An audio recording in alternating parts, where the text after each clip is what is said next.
నైనా, నైనా, ఇక్కడున్నానమ్మా.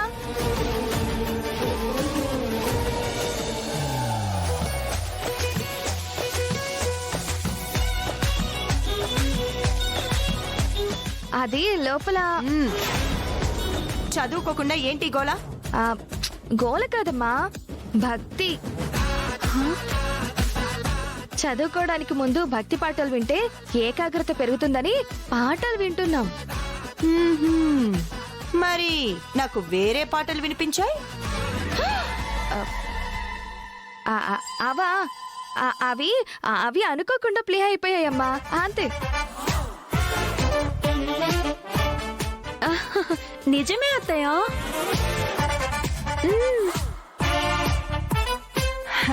సరే,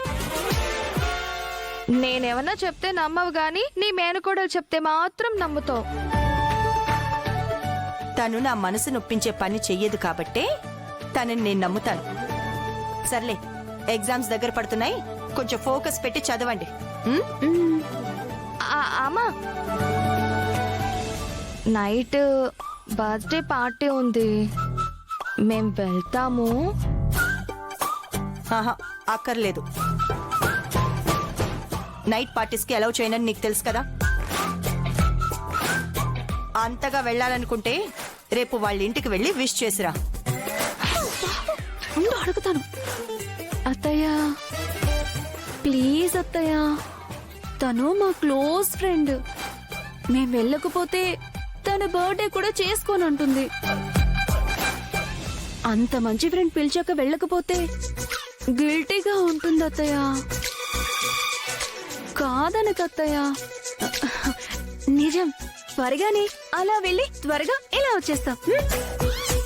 ప్లీజ్ అత్తయ్య, please please please. Okay okay okay, నువ్వు చెప్తున్నావు కాబట్టి పంపిస్తున్నాను. లేట్ అయితే మాత్రం నేను అస్సలు ఊరుకోను. నువ్వు చెప్పిన టైంకి వచ్చేస్తామమ్మా. థ్యాంక్ యూ అమ్మా. థ్యాంక్ యూ అత్తయ్య.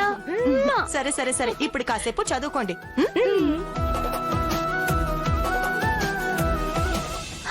అమ్మయ్యా, అత్తయ్య ఎక్కడ ఒప్పుకోదు అని టెన్షన్ పడ్డాను. నువ్వు చెప్తే ఒప్పుకుంటుందని చెప్పానా? ఇంకా నైట్ పార్టీలో ఫుల్ గా మీతో ఇలా స్ట్రిక్ట్ గా ఎందుకుంటున్నాను అంటే, నాకు జరిగింది మీకు ఎప్పటికీ జరగకూడదు అని మాత్రమే, కానీ మిమ్మల్ని కష్టపెట్టాలని కాదు.